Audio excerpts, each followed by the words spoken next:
हमारे अलावा उनके पास वोट ही नहीं है। वो एक चुनाव हमारे बगैर लड़के दिखा दें, मैं चुनौती के साथ अखिलेश जी को कह रहा हूँ, मुसलमानों के लिए चुनौती के साथ 50 सीट जीत के दिखा दें, फिर हमसे वोट मांगने आना आप। अब वो ज़माना गया, अब हम अपने लिए कुर्सी दंगा होता था, अब यहाँ बुलडोज़र चलता है। वहाँ भी नौकरियाँ नहीं थी, यहाँ भी नहीं है। वहाँ उन्होंने भी रिजर्वेशन नहीं दिया, इन्होंने भी नहीं दिया। उन्होंने भी हमारे पर अत्याचार किया, हमको वोट बैंक बना करके रखा। ये हम इस वक्त मेरे साथ मौजूद हैं AIMIM पार्टी के प्रवक्ता शादाब चौहान साहब। शादाब चौहान साहब, स्वागत है हमारा। शादाब साहब, किस तरह से आप देखते हैं पार्टी, क्योंकि आज जैसे मीटिंग हुई और बहुत सारी चीज़ें हुई देखने को मिली, ज़िला अध्यक्षों से डायरेक्ट बातचीत हुई, आपकी भी बातचीत हुई, तो संगठन कहीं ना कहीं बढ़ रहा है। किन चीज़ों पर अभी और ज़्यादा फोकस करने की ज़रूरत है, काम करने की ज़रूरत है अभी? नहीं, हम लोग लगातार काम कर रहे हैं और मुझे लगता है कि आज की इस डेट में हम लोगों ने पूरे वेस्टर्न यूपी के तमाम मंडलों में जाकर के मंडल स्तरीय समीक्षा प्रदेश अध्यक्ष शौकत साहब ले रहे हैं। और बड़ी खुशी की बात है कि यह संगठन जो हमने 12 साल पहले शुरू किया था और आज की स्थिति में हम लोग जो मुख्य दल बनते हैं उनसे कई गुना संगठन आज हमारा मजबूत है। ये हमारे लिए गर्व की बात है। ये हमारे प्रदेश अध्यक्ष शौकत साहब की मेहनत और तमाम संगठन के साथियों की मेहनतों का नतीजा है, हमारे जिलाध्यक्षों की और बूथ स्तर के, ग्राम स्तर के हमारे नेताओं की मेहनत का नतीजा है। अच्छा, आगे क्या प्लान है आपका आगे, क्योंकि अब सीधा विधानसभा चुनाव का, अगला साल जो है विधानसभा चुनाव का साल है, लगभग 1.5 साल ही बचा है विधानसभा चुनाव के लिए। क्या प्लान है? 200 सीटों का ऐलान तो कर दिया है, क्या उन 200 सीटों पर तैयारी है भरपूर? हाँ, उसी के लिए तो एक टेस्ट कर रहे हैं, उसी की एक जांच, उसकी समीक्षा के लिए ही प्रदेश अध्यक्ष जी पूरे प्रदेश भर का दौरा करके मंडल स्तरीय समीक्षा बैठक ले रहे हैं। और जो अभी तक परिणाम सामने आए हैं वो हमारे लिए इस बात को प्रमाणित करते हैं कि जो प्रदेश अध्यक्ष जी ने कहा था जितनी सीटों के लिए, हम उससे ज़्यादा में सक्षम हैं। और जो कुछ चीज़ों को हम लोगों ने और एक्सटेंड किया है उसको भी हम लोग करने जा रहे हैं। 3 महीने में हम अपना पूरा मिशन कंप्लीट कर लेंगे संगठन का इंशाल्लाह। और हम एक बेहतरीन विकल्प, जनता का प्रेम और हमारे कार्यकर्ताओं की मेहनत दोनों के नतीजे से मिलेगी।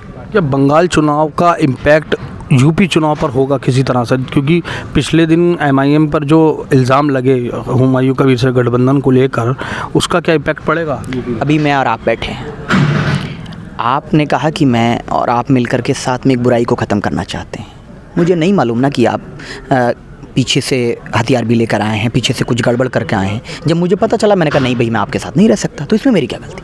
मेरी तो भावना पूरे देश भर के मुसलमानों की और तमाम शोषित, पीड़ित, वंचितों के अधिकारों की रक्षा के लिए संघर्ष मेरा पर। कोई अगर आता है तो मुझे तो स्वागत करना है नवसादी का, लेकिन जब लगता है कि वो गड़बड़ है, कोई ऐसी चीज़ें सामने आती हैं जहाँ से मुसलमानों के जज्बात का नुकसान हो, तो हम उसका अगेंस्ट हैं।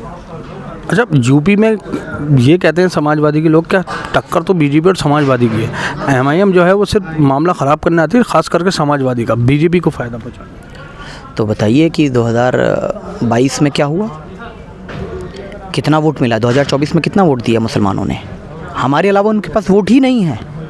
वो एक चुनाव हमारे बगैर लड़के दिखा दें, मैं चुनौती के साथ अखिलेश जी को कह रहा हूँ, मुसलमानों के लिए चुनौती के साथ 50 सीट जीत के दिखा दें, फिर हमसे वोट मांगने आना आप। अब वो ज़माना गया, अब हम अपने लिए कुर्सी लगाएंगे, अपने लिए दरी बिछाएंगे, अपने अधिकार की बात करेंगे। अच्छा भाई, एक आखिरी सवाल, आपके माइंड में कोई ऐसी पार्टी है जिसकी तरफ आपका दिल माइल हो के यार यहाँ इनसे गठबंधन हो जाए तो हमारे लिए एक अच्छी चीज़ होगी?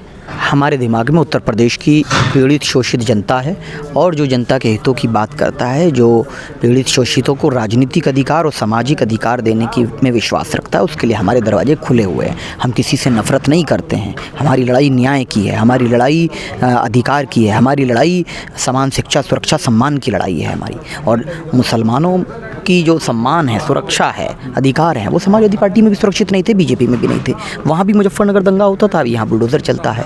वहाँ भी नौकरियाँ नहीं थी, यहाँ भी नहीं है। वहाँ उन्होंने भी रिजर्वेशन नहीं दिया, इन्होंने भी नहीं दिया।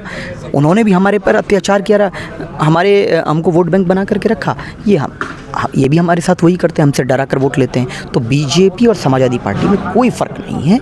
इसीलिए हम कह रहे हैं कि अब समय आ गया कि उत्तर प्रदेश का मुसलमान ये फैसला कर चुका है कि अब हमारी आवाज़ होगी बैरिस्टर ओवैसी साहब के नेतृत्व में, और उत्तर प्रदेश में हम शौकत साहब के नेतृत्व में एक नई क्रांति का अध्याय लिखने जा रहे हैं। और कई दलों के पूर्व विधायक और मौजूदा विधायक तक भी माननीय प्रदेश अध्यक्ष शौकत साहब के संपर्क में हैं।